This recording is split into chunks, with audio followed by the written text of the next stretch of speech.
I'm Thomas Watts. This is LBC from Global, leading Britain's conversation. LBC's Election Call with Eddie Mair. Every Monday to Thursday at 6, LBC's Election Call, where I shut up and you speak to the politicians. Tonight, Tobias Ellwood from the Conservatives. He was Parliamentary Under-Secretary of State at Defence from 2017. Before that, he did the same job at the Foreign Office from 2014. Do you have a question for the Conservatives? Ask it on this number, 0345 60 60 973. You can text 84850, tweet at LBC. We're live on LBC, and you can watch the whole of Election Call on the LBC website, lbc.co.uk. You can watch us too on Twitter, Facebook, YouTube, and by going to your local electrical store and asking them to turn on all the smart TVs to Election Call. Good luck with it. Your Election Call to Tobias Ellwood starts now. Welcome to the programme. How are you? Good to see you. Thank you very much. Pleasure to be here. Here we are, till 7. Peter is first. Peter, what's your question for Tobias Ellwood? Welcome. Good evening, Eddie. I have a question for Mr. Ellwood, and it's in a couple of parts. Mr. Ellwood, you're a Conservative. I'm substantially more right-wing than Conservative. I believe in a freer market and a better way of doing things individually. I'm really troubled by the whole attitude towards social care. The government has kicked the deadline from 2016 for a cap on social care input costs privately to 2020. Then it's been kicked from 2020 to we don't know when down the road. Currently, your policy as a future government is to sit around, hold hands and sing Kumbaya with the rest of the political groups and hopefully come up with a unicorn solution to make things better.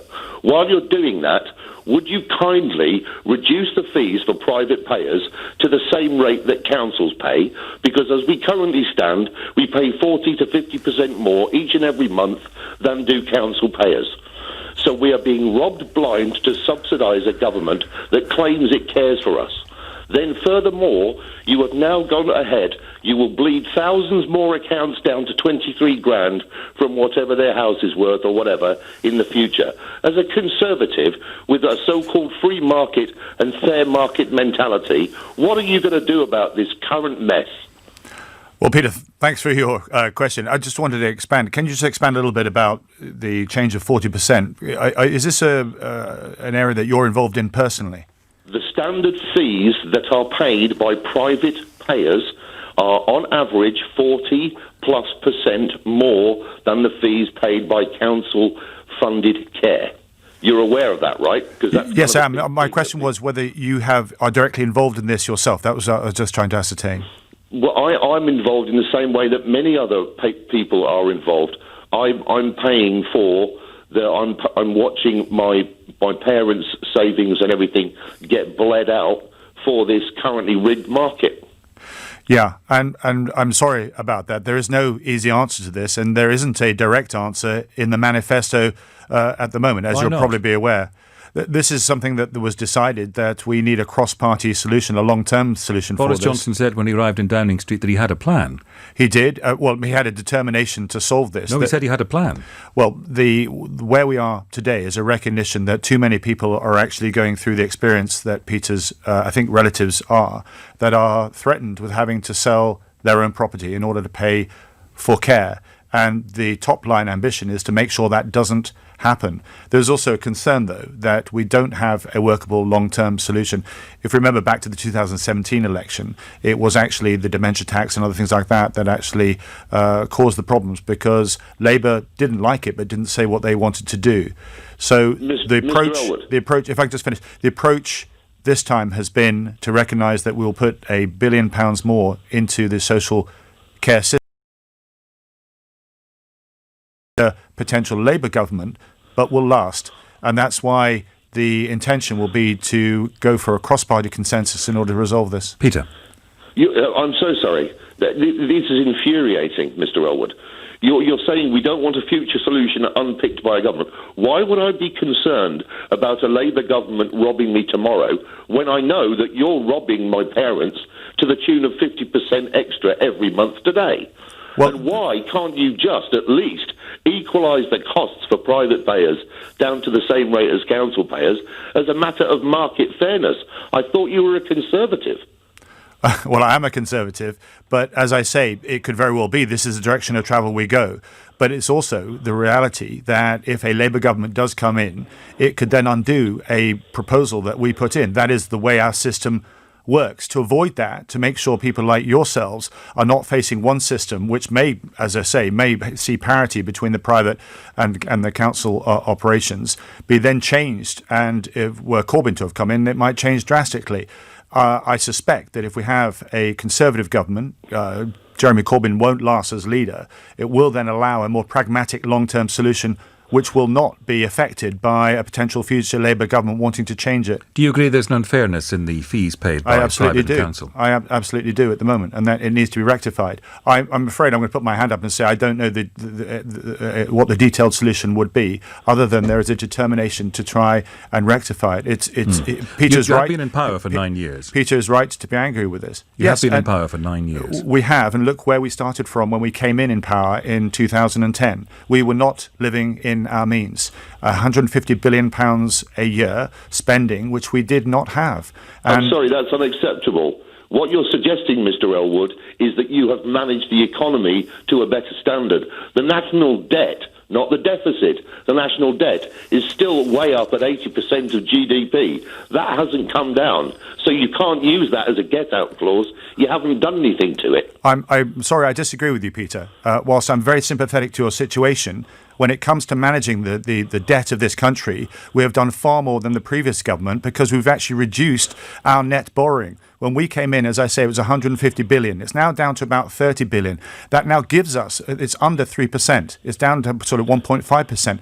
That allows us now to finally, frustratingly, it's been so long, to spend more money. This is why we can go back up. But sadly, you don't have a policy, despite the Prime Minister saying you have a plan. No, there's an absolute intention and a determination to rectify this. But ultimately, if we have a policy which is then challenged by Labour, and let's say we go into... Shouldn't we at least see the Prime Minister's plan? He did announce on the steps of Downing Street that he had a social care plan, but we don't know what it is. Isn't that not a little odd? You made that point, and I can't answer that. Do you think it's odd? I'm making very clear what is in the determination now in the manifesto to say there is money available which we fiscally responsibly can borrow, unlike what we're seeing from the Labour Party. So absolutely, from where we came in 2010 to today, there is the ability to financially resolve this matter. Peter, I'll give you the last word. Well, I'm not convinced, and it sounds very much like we're unicorn hunting and still singing Kumbaya. You know, in the absence of something, nothing exists, and at the very least, the simple thing to do would at least to be reduce the private payer charges to the same level. All right, that's a point you've made, Peter, and I thank you for making it. Ian is next. Ian, what's your question, please, for Tobias Ellwood? Hello, sir. My name's Ian. I'm ringing up. Basically, my question to you is why has the Ministry of Defence, why is it treating mental health with regards to veterans with no equitability and parity with physical injuries? I was the Veterans Minister, so I'm very concerned that you have that view. Can I just ask, Ian, did you serve yourself, or are you familiar with a situation that you can point to? Yes, sir. I served 21 years in the Royal Engineers. I did combat tours, Iraq, Afghanistan, Bosnia, saw some horrific things. Being discharged in 2015, my experience after leaving the army, I was a broken man. As a warrant officer, lost everything. I've got 2 young girls. My experience was brutal, both with my experience with the Armed Forces Covenant, getting housing, for example. Nobody would employ me. Getting care was nigh on impossible, but I managed to do it eventually. And finally, the compensation which I was due. I've been going through the policy, and I just noticed that there was huge breaches of policy within the decision makers at DBS, and I was lied to constantly. I was gaslighted, given misinformation, and I've recognised that this is happening on a huge scale. And specifically, I'd like to know with regards to parity and equitability for the Armed Forces compensation scheme with regards to mental health, specifically, why wasn't the new top level of mental health with a level 4 award? There was no fanfare when it was rolled out. And I also noticed that it significantly breaches the Equalities Act 2010.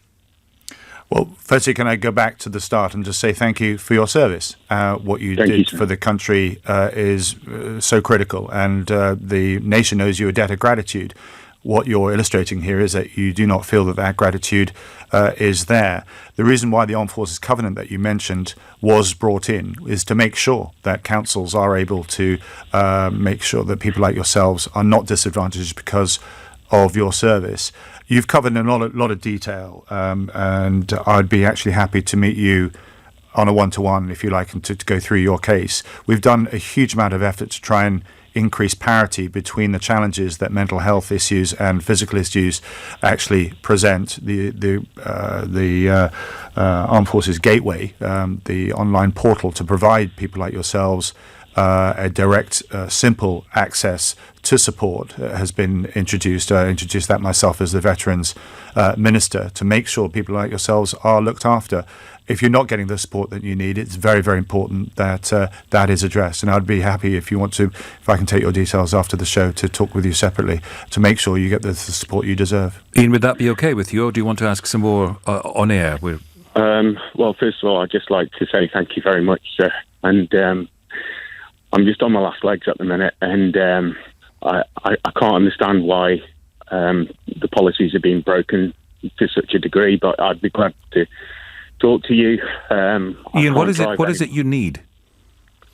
Well, basically, I need finalisation for the compensation, and at the moment it just feels like I'm trying to get through to the head of Veterans UK to say, Lynn, you know, what you're doing is wrong, it's illegal, he's been breaching the Freedom of Information Act, the Equalities Act 2010.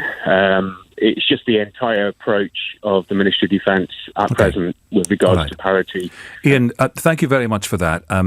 Please stay on the line and we will take your details and we will pass them on to Tobias Ellwood. It's a complicated case, although your assertion, Ian, is that you're far from being alone with this. Maybe we'll get more calls on this before 7 o'clock, but please stay with us and we'll get your details and we will pass them on and that conversation can take place. I just say it's very brave of anybody to talk like that about their own condition. You could tell in his voice, of course, that there was concerns, and it's something that has been difficult to encourage Armed Forces personnel, veterans, to speak about their problems. There's a very stoicism, a bravery, if you like, a determination not to show any weakness, and it's something that we need to register. And it sounds like he's been. I mean, neither of us knows the detail of his case, but it sounds like he certainly feels he's been let down. He does, and I'd like to say that the majority of cases we do well to look after, and occasionally for different reasons, usually because there's complexities involved. But ultimately, and I know the director of the Veterans UK, I'd be more than happy to try and rectify and do what I can. All right, thank you.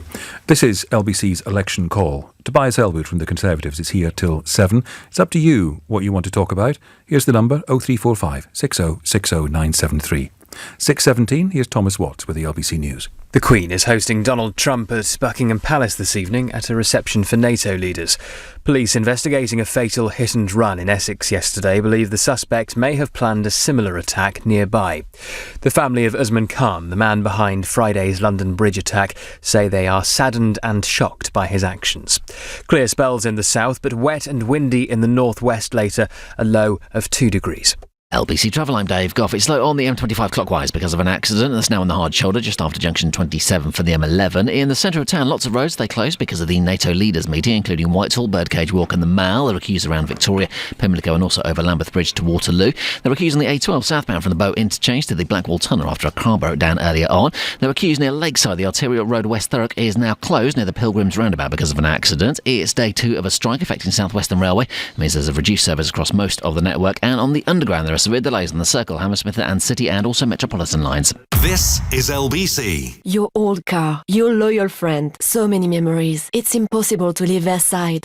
Until now, get £5,000 off a selected brand new Citroën when you trade in your old car. Alors, out with the old, in with the new. Hello Citroën, hello comfort. The Citroën Swappage. Trade in your old car for a brand new Citroën, including the award-winning SUV range. Citroën. Discount on OTR price of selected Citroens excluding C1. Registered by the 31st of December when trading in a qualifying vehicle. Not in conjunction with other offers. Search Citroen Swappage for full T's and C's. This is LBC. What matters most to you? Saving money or helping the environment? With Evergreen Power, you can do both. Insulating your home with soft spray foam insulation will keep the heat in your home this winter like never before with its air barrier seal. Reducing airborne noise, condensation, damp and mould, your loft will be transformed into a dry, usable space while cutting your heating bills and carbon footprint, so helping the planet. For a free survey, search Evergreen Power. This December, Amazon delivers the Premier League. Oh wow! Feel-good factor is rocketing! Watch every game on the 3rd to the 5th of December, including Man United Spurs. Oh, brilliant goal! And a Merseyside derby.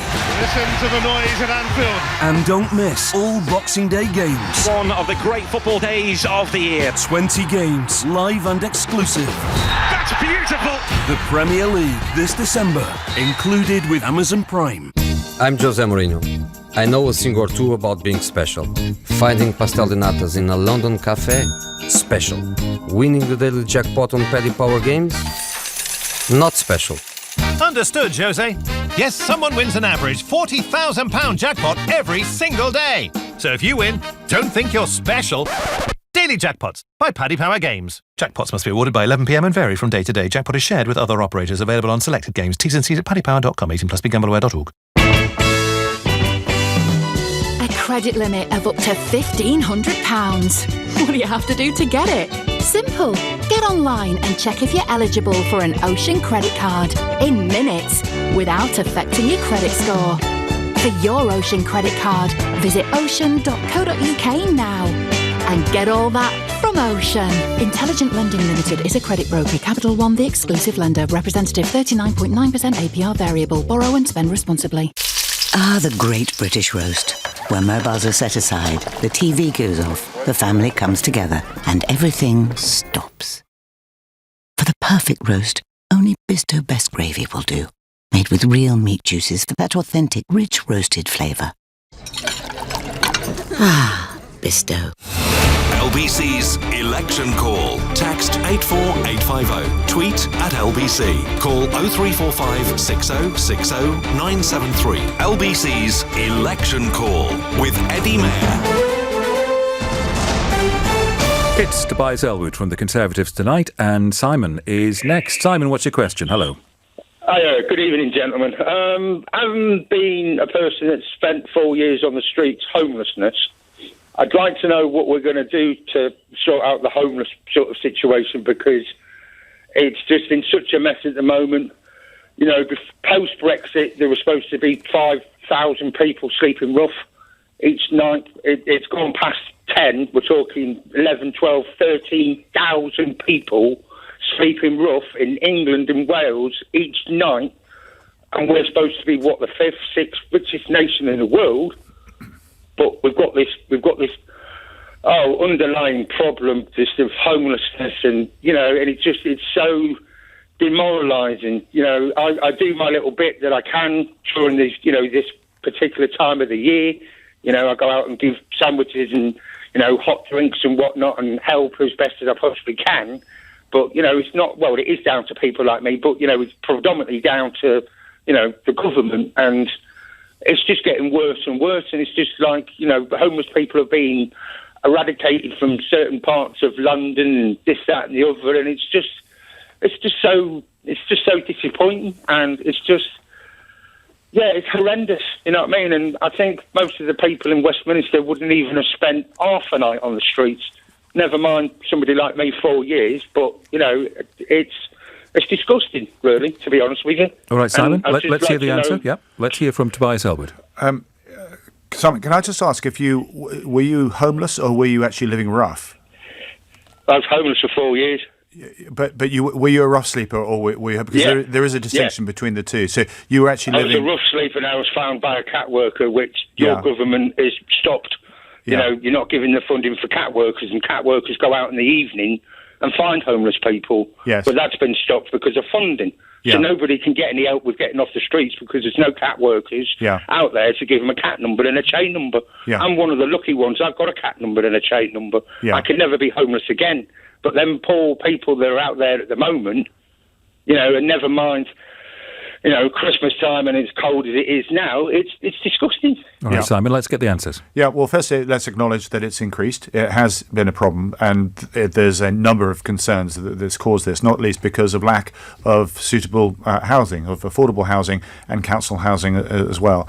It goes back to the issue that we touched on before, is because there's been a lack of funds for councils to be able to meet the pressures that they're under. And so that hopefully will now change. We've seen finally the Conservative government willing to ease the look into the coffers a bit and introduce £1 billion in order to challenge the issue of homelessness. But if these are people with least in our society and they've had to wait this long, no, it's been a very, very difficult phase. I actually spent the night with rough sleepers in Bournemouth to understand what was going on. There were many veterans as well that had chosen to... Exactly. You know what I mean? But what really annoys me about you lot is that, you know what, and I've looked into this extensively, you've spent 460 million quid on HS2 to get somewhere 10 or 15 minutes quicker. The ordinary person's not going to be able to use that transport system because it's going to cost an arm and a leg to be able to use it. Just to get somewhere 10, 15 minutes quicker, 460 million quid. I think it's even more than that, Simon, and it's a fair point, isn't it? It is a fair point, but then that takes us into a wider challenge as to how do we grow our economy? How do we link... Well, it takes us into a challenge about what our priorities are as a society. Oh, absolutely, of course it does, but ultimately, if people are able to work, if employers are able to employ more people, that actually allows people to have more money and then to be able to pay for things. Clearly, if there aren't jobs to be available, if we aren't able to expand, part of the the HS2 programme is to actually link parts of the north with the rest of the country so we can grow and improve our economy. So that people sleeping rough can see a train going by even faster. No, I think you're being provocative now. The purpose of the challenge that we have here is the fact that absolutely there have been too many people that are being forced to sleep rough. Now, some of those have a complex set of problems. It isn't just many of them. Yeah. It isn't just because they're rough sleeping. It's because their relationship has broken down. That's led to them losing work. That's led them to not being able to earn any money, and then end up having to sleep rough.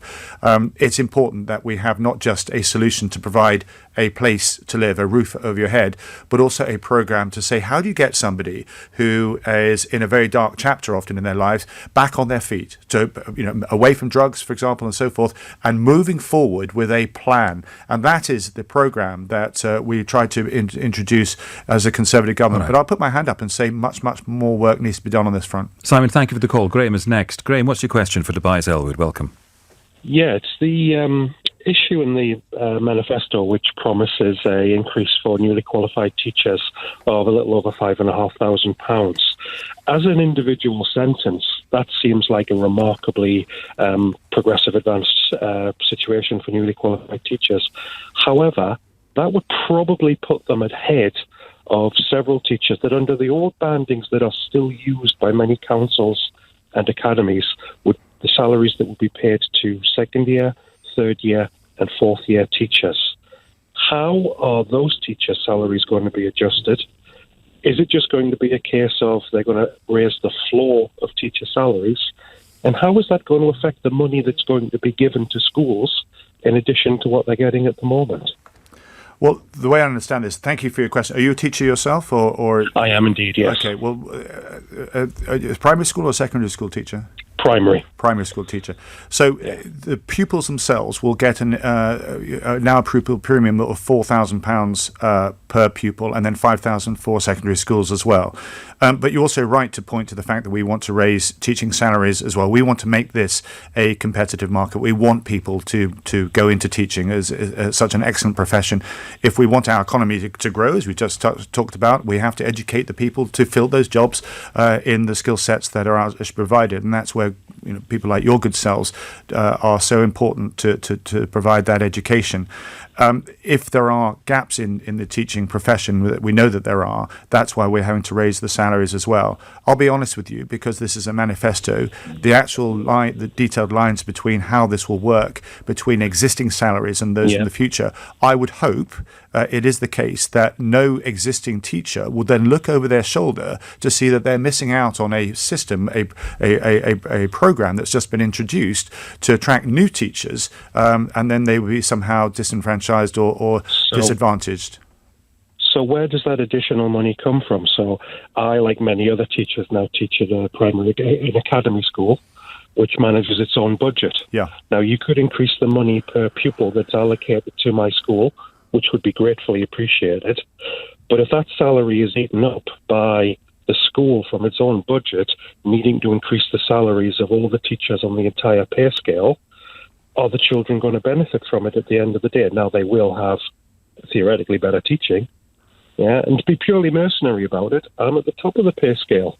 Do I see the ones at the bottom of the pay scale jump up and I stay static? That doesn't exactly incentivize me to feel valued within the structure of a pay scale. No, it doesn't. One of the purposes of creating the academies is that many of these decisions will be made locally. What we need to make sure is that you get the amount of money that you need to make sure that your school can operate effectively.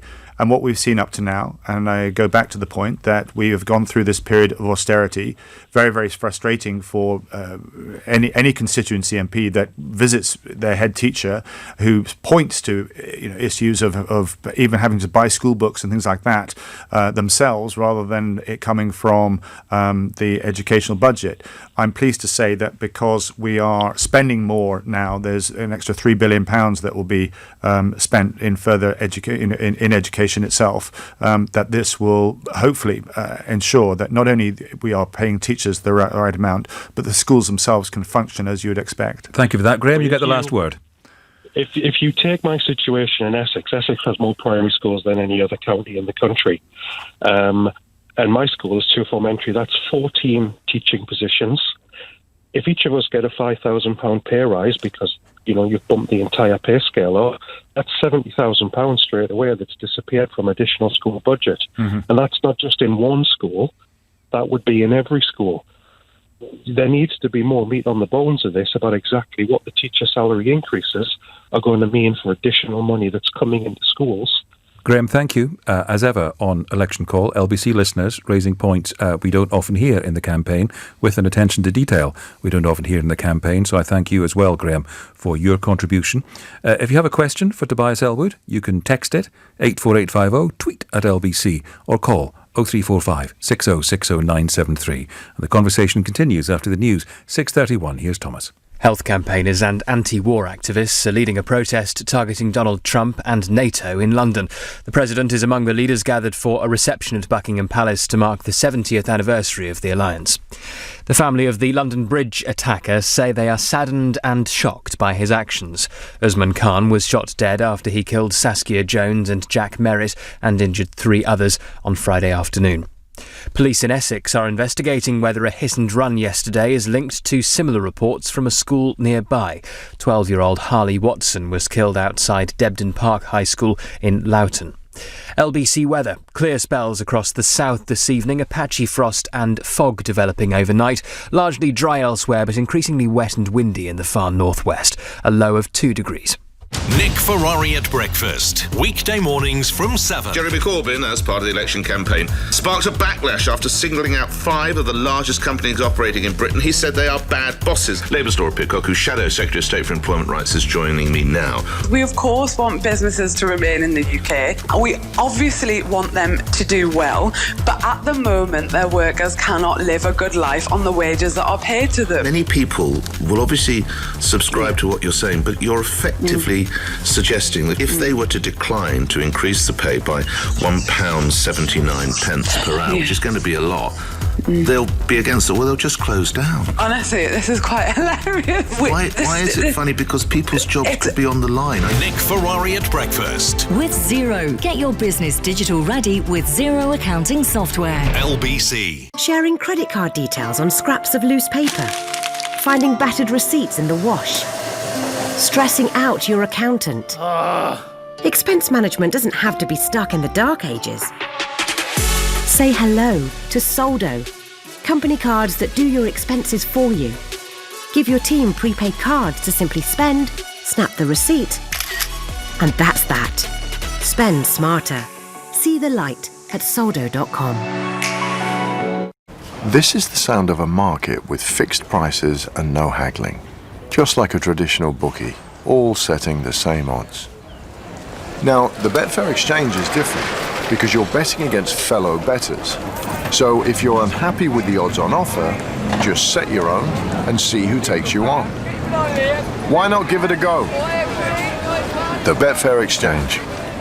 Exchange basic package customers pay 2% commission. Other charges may apply. 18+, begambleaware.org. Your old car, your loyal friend, so many memories. It's impossible to leave their side. Until now, get £5,000 off a selected brand new Citroën when you trade in your old car. Alors, out with the old, in with the new. Hello Citroën, hello comfort. The Citroën Swappage. Trade in your old car for a brand new Citroën, including the award-winning SUV range.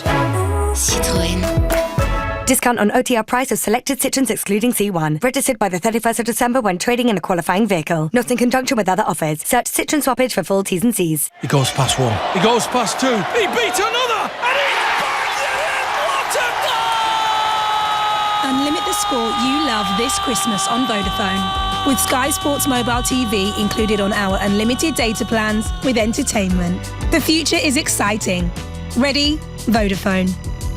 Available on Unlimited and Unlimited Max plan. Maximum download speed applies to unlimited plan. Speed and coverage may vary. Full terms on Unlimited and Entertainment at vodafone.co.uk/unlimited. At Lidl, we're big on getting in the Christmas spirit. With our award-winning 8-year-old Queen Margot blended Scotch whisky for just $12.99. And our award-winning range of Hortus Artisan gins and gin liqueurs from only $9.99. Big on a Christmas you can believe in. Now that's big on quality and always Lidl on price. Subject to availability, selected stores excludes an eye. LBC's Election Call with Eddie Mair. Call 0345 6060 973. Tobias Ellwood here till 7, and Duvalier has called in from Weybridge. Hi, Duvalier, what's your question? Hi, good evening, Eddie. My question to the Conservative is, how many food banks do you expect to increase if you win the next election? So I missed the key word. How many food banks do you think there'll be? And how many more food banks will there be? Yes. How many more food banks will be if Conservative win the election? Well, the obvious answer is that I want to see less food banks. We all want to see less food banks. It was something that was introduced under, I think, the Labour government, and they increased under that tenure, and they've continued to do so as well. And again, it's the sign of the very difficult times that we've come through. What we are trying to do is to make it easier for those who work to take home more money rather than be taxed by it, which is why national insurance contributions will go down. We're seeing more and more people in work, which is a positive thing as well. But I visited food banks, and the individual stories of plight and concern are very, very worrying indeed. And it is a reflection of the difficult period of austerity that we faced. But as I say, we, along with austerity causes food banks. The austerity that we've been through has meant that there have been cuts in a whole series of budgets for us to live within our means. And of course, they've had knock-on consequences. What we're seeing in this general election, different to others that we've had in the last sort of a couple of years, is a determination for this government, to the Conservatives anyway, to invest more money in local government in order to try and ease the pressures that those who are leaning on food banks are required to do. Duvalier, what do you think of the answer? It's rubbish. But I've got an idea. Well, what was rubbish about it? Can I ask what you would like to see to do? He's just waffling. Food banks increased so much. But I've got an idea. Well, he acknowledged that food banks have increased and he'd like to see fewer of them. What's your idea? My idea is all MP should not have money kept in overseas account where they pay no tax. Should be against the law for MP to do that. And that tax could be helped reduce the food bank. What do you think about that? Okay, I mean, that doesn't apply to me at all. I would like to see food banks become obsolete in the sense that those leaning on food banks are provided with the necessary either benefits or opportunities to work. That's what I'd like to see, and that can come from a growing economy. I think if you start looking at individuals from an MP perspective, I could understand that there is deep, not necessarily hatred, but sort of venom against MPs and Parliament per se, not least because of what's happened in the last 3 years. But we need a workable long-term solution that recognises the seriousness of the plight of those who use food banks. Duvalier, thank you. Steve is next. Steve, you're through to LBC's election call. What's your question for Tobias Ellwood? Hi, Tobias. Hello, are you there? We're all Hello, here. Steve. We're listening. Yeah, We're hanging on your every word. Sorry. Tobias, I've always thought of you as a decent and honourable man. You paused there. I didn't know what you were going to say, so thank you. And so I wonder how you feel about what appears to be a Trump method of campaigning in this election, of just telling repeated lies over and over and over again, especially by your leader. I just, we take an example, in the Andrew Mair interview the other day when he claimed that Parliament blocked the Queen's speech. Well, they didn't. That he claims that Corbyn wants to set the highest corporation tax. He doesn't. That he claimed that child poverty is reduced when it's actually increased by 400,000. Now, these lies, they're not mistakes. They're not misspeaks. They are a deliberate attempt to mislead the electorate. And as what I think you to be a decent, honourable man, how do you feel about that? Well, thank you for raising that. And absolutely, if there are errors made by anybody, it's... No, they're not errors. They're not errors. 40 new hospitals, going around saying there are 40 new hospitals when there are actually 6, and the rest of them are just getting a paint job, is not an error. That is a lie. Well, the intention is to build 40 new hospitals, and there are 6 that are... My intention is to be King of Australia, but it's not going to happen. No, they're not building 40 new hospitals. We have to distinguish, but I want to go back to what you said about the Prime Minister and Andrew Mair, but on the hospitals piece, there is the intention to build, and then there's what is in the pipeline now. But I absolutely agree with you. Let's not actually... Tobias, I really need you to correct me on this.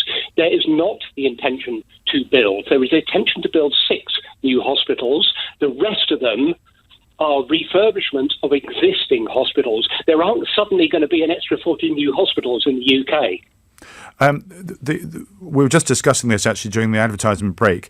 All the intentions that are in any manifesto, the next step is that they actually come through with a bill that is proposed in the Queen's speech. So all these details about the number of hospitals will actually come to a fore. So I agree with you. It's important that we perhaps provide greater clarity. The nursing one is another example whereby we want to increase the number of nurses, and we should make it clear that actually that means that we want to retain nurses that might be leaving. Absolutely, from that perspective. The fact check. We have the one every programme. No, I'm talking about the Conservative Twitter handle. Oh, that, yes. I was concerned about that as well. Would you like to say what's really on your mind then? The Prime Minister should stop lying. When you are, I think, to do with the second reading of the the Queen's speech bill, I think the problem there was that we had lost so many votes that the Prime Minister, I think, had just said something which was absolutely incorrect. It was incorrect. It was incorrect. But ultimately, let's step back from this. The nation has a... Can I just ask you, Tobias, is the Prime Minister, I'm sure you're not suggesting the Prime Minister is a bit stupid, because... well, perhaps you are. But, to say something that is completely incorrect. He was sitting in the room when the Queen's speech was passed, and yet he says, well, it wasn't passed. Really? Is that just a lie, or is he incompetent?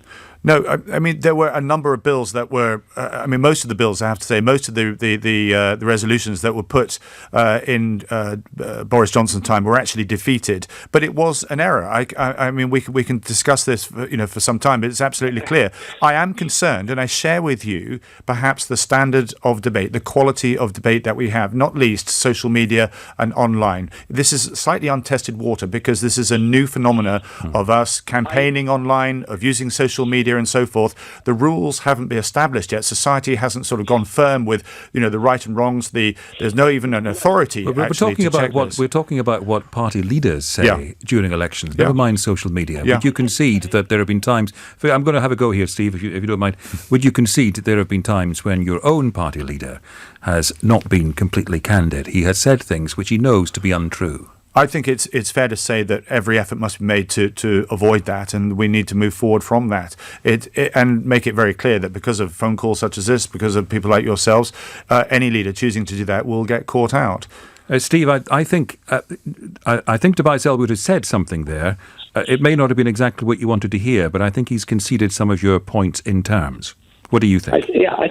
I think he probably has. I think he probably is admitting that the lead with the Conservative Party and from other parties as well, let's not be too partisan about this, are telling out and out lies. And as the electorate, I really don't want to hear that. The fact that the Tories are going to have 31,000 new nurses, that is great if it happens. So why not tell the story straight? Why try and twist it and say, we're going to have 50,000 new nurses? No, you're not. Well, I got in there before you and actually made that point. As I say, I think this experience of this general election does feel very, very different because so much is either online or done with the shorthand messaging and so forth. And I think everybody is learning the hard way the importance of making sure in this fast and furious news. Try to tell the truth in the first place. No, it's the shorthandedness and the way things are done because people want to land their message. So it is sort of paraphrasing very, very simple. It's about knowing the difference between 50,000 and 31,000, which again is the point you made. I mean, if it starts at the top, doesn't it? I wouldn't dispute that the mainstream media, of which I'm a part, and new media, all play their role in magnifying and maybe occasionally distorting, accidentally or on purpose, what politicians are saying. But it starts with what comes out of their mouths. I don't doubt that, but I also say that ultimately all of us are human, and under the pressures of Andrew Mair, if you saw that interview, which I thought was very undignified, I didn't think anybody benefited from the style in which that was done, where he was interrupted so many times. But if a politician's saying something repeatedly that isn't true, no, he wasn't actually supposed to do? But the whole point is he wasn't actually allowed to advance or elaborate on the question. So on the nurses, if you're asked a question about the nurses, be given the freedom and to expand how those numbers will be kept to the numbers that we are attempting to keep. That, I think, is important. But if a politician is adept in responding to a narrow question of fact, if they immediately start generalising and not addressing the question, what's the interviewer supposed to do? No, I agree. Then that is the duty of the interviewer to try and keep focus on what they want to do. But I don't know if you saw the interview yourself. I did. I just didn't think it was Andrew Mair's finest hour, and I don't think it Boris Johnson's finest hour. Well, because it's like a game of tennis. If who played better, Boris Johnson plays tennis. No, I think it was awful on both sides because the people who need to benefit, the winners on this, need to be the general public, and I think that what they saw there was a very, very difficult interview, which was very, very messy and very angry, and it didn't help anybody learn the issues anymore. All right. I think we're learning something tonight on LBC's election call. Thanks to good calls, texts and tweets. Keep them coming. 0345 6060 973 647. Here's Thomas Watts with more LBC News. President Trump has insisted he'll stay out of the general election campaign during his visit to the UK. The family of a 12-year-old killed in a hit-and-run crash in Essex yesterday say they are devastated by the death of their kind, helpful and lovely boy. 3 teenagers from Scotland are being questioned in connection with hoax threats made to schools around the world. Clear spells in the south, but wet and windy in the northwest, a low of 2 degrees. LBC Travel, I'm Dave Goff. It's slow on the M25 clockwise because a car's broken down between junction 16 for the M40 and junction 15 for the M4. There are queues in the centre of town because of the NATO leaders meeting, so roads including Whitehall and the Mall stay closed. There are queues on the A12 southbound from the Bow interchange to the Blackwall Tunnel after a car broke down earlier on. Near Lakeside, the arterial road West Thurrock is closed both ways near the services because of an accident, so there are queues. It's day 2 of a strike affecting South Western Railway, so there's a reduced service across most of their network. Southern, they have delays of over an hour and cancellations between East Croydon and Gatwick Airport. And on the Tube, there are severe delays on the Circle, Hammersmith City and Metropolitan lines. Coming up at 7 on LBC, Ian Dale. The Donald is in the country and he says he wouldn't accept the NHS even if it were handed to him on a platter. Do you believe him? Ian Dale on LBC. Sharing credit card details on scraps of loose paper. Finding battered receipts in the wash. Stressing out your accountant. Expense management doesn't have to be stuck in the dark ages. Say hello to Soldo, company cards that do your expenses for you. Give your team prepaid cards to simply spend, snap the receipt, and that's that. Spend smarter. See the light at soldo.com. I used to be a bit of a rubbish sleeper. I'd toss and turn all night. And somehow I could never find the comfy bit of the mattress. It was a proper nightmare. That's what brought me here. Testing mattresses in the Which Test Lab. We use a custom-made barrel rolling machine to simulate a decade's worth of use. And the mattresses that perform best are the only ones we recommend for your bedroom. Which tests harder so you can buy smarter. Visit which.co.uk. Business or pleasure, Jack? I'm here for work. We do this together. Unlimit the shows you love this Christmas on Vodafone. Watch the new season of Tom Clancy's Jack Ryan with Prime Video, included on our unlimited data plans with entertainment. The future is exciting. Ready? Vodafone. Available on Unlimited and Unlimited Max Plan. Maximum download speed applies to Unlimited plan. Speed and coverage may vary. Full terms on Unlimited and entertainment at vodafone.co.uk/unlimited. Your old car, your loyal friend, so many memories. It's impossible to leave their side. Until now, get £5,000 off a selected brand new Citroën when you trade in your old car. Alors, out with the old, in with the new. Hello Citroën, hello comfort. The Citroën Swappage. Trade in your old car for a brand new Citroën, including the award-winning SUV range. Citroën. Discount on OTR price of selected Citroëns excluding C1. Registered by the 31st of December when trading in a qualifying vehicle. Not in conjunction with other offers. Search Citroën Swappage for full T's and C's. Ladies and gentlemen, behold the world's most fantastical, sensational number. 40 million. Tonight's Euro Millions jackpot is a massive £40 million.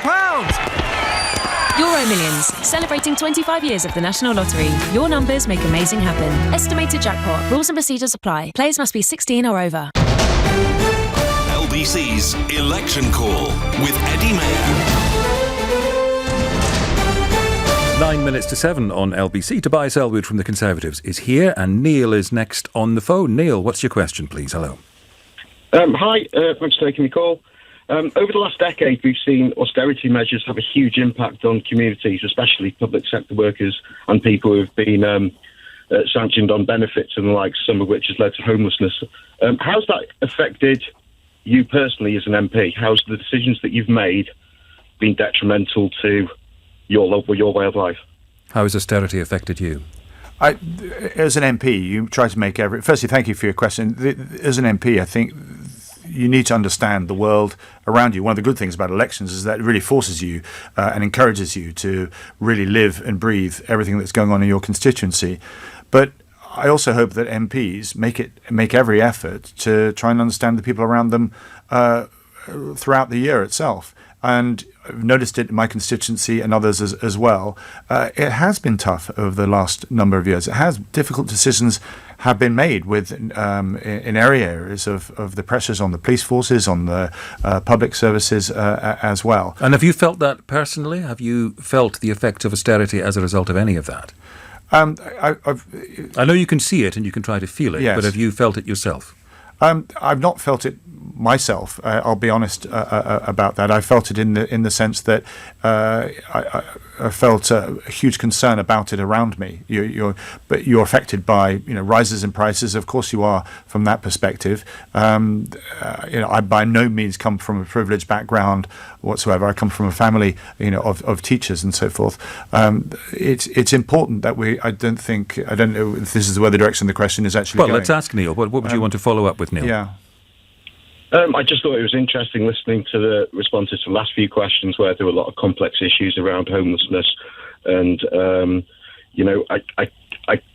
I get the feeling that the Conservative and coalition Conservative governments over the last 10 years are completely detached from it.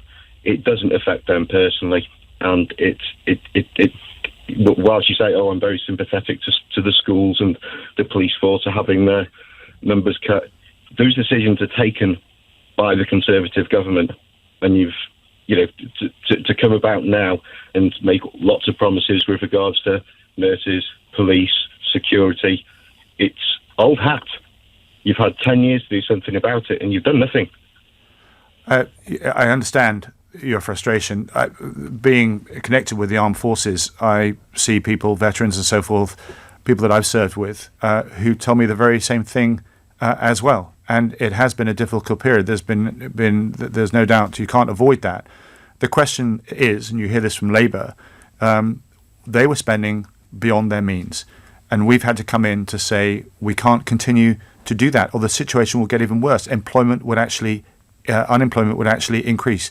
Bethany points out, by the way, lots of people who use food banks are in work and on benefits. It's not either or. No, I don't doubt that at all. But also people that are working are in a better position than those that don't work. We've also had the difficult situation of benefits freeze that's now been unlocked as well. And the reason that has happened is because we've got through a very difficult period of managing this economy responsibly. You ask why now? It's simply because there is a fiscal window, if you like, to be able to invest far more in these areas of public services that we're overdue to spend money in. And this is why this election is actually very, very timely from that perspective. Neil, thank you. Ian is next. Ian, what's your question, please? Good evening to you both. I have it on good insider advice that the Trident upgrade will get a missile about 300 metres closer and 6 minutes quicker to its intended target. Considering our greatest existential threat right now is climate change, and given that the upgrade to Trident, $200 billion, is in the same ballpark as green economy, which would you consider to be the best improvement? The line went away there, but the suggestion is that the new Trident upgrade will get a missile 300 metres closer, 6 minutes quicker to its intended target. And is that the best use of our money? Well, the accuracy of Trident, I think, is an operational, is actually classified. But is that worth the money? If that's the improvement, the bigger question. It isn't so much that; it's the replacement of Trident itself. The system that we're having, the dreadnought classes that are coming in, the submarine and the missile system itself. I don't think the missile system is actually being replaced. The D5 missile is not being replaced anyway. The submarines are being replaced for the moment. But let's not shy away from the challenge that we have of climate change. It's the biggest threat that our globe absolutely faces. We've made dividends on this. We had the greenest year ever in 2018, with a third of our electricity being generated from a green perspective. And we've also... Sorry, Ian, you wanted to come back in? Yes, I kind of missed that. I'm sorry, because the line went dead. Yes. So basically what you're saying is the Trident has to happen, but climate change does take second place after that. Is that correct? Not at all. I'm saying the first responsibility of any Prime Minister is the security of this nation. If you want to bring our defences down whilst others still have nuclear weapons, then that is a decision, a position that you take. It is not one that I take.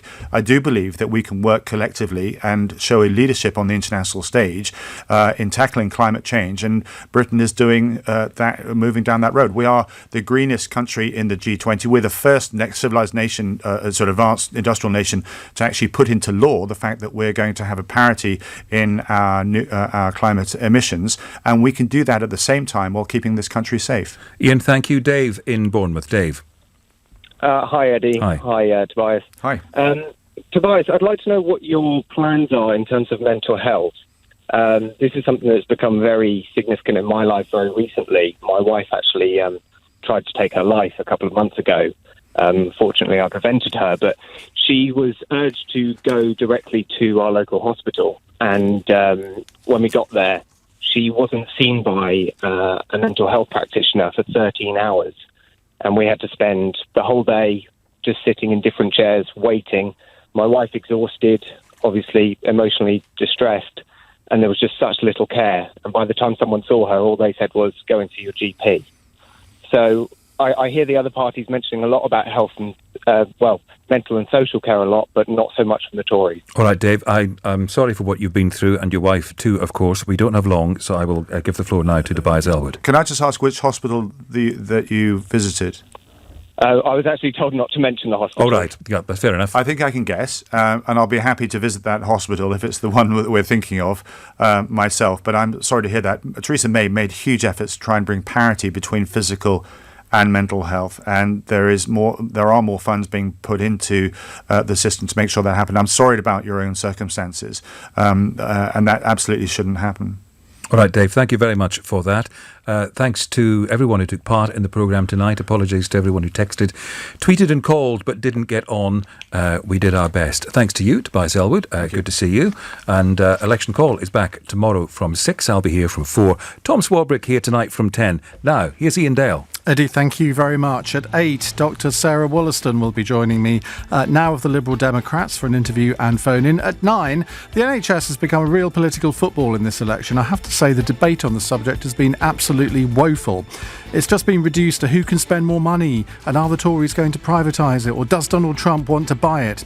Trump said today he wouldn't accept it if it were handed to him on a golden platter. Do you believe him? And how would you want to see the debate about the NHS formed? If it is seen as sacred and beyond criticism, we can never have a proper debate about it. What should we be doing about the NHS? That's our phone-in at 9 here on LBC. Coming up though first, the LBC News Hour.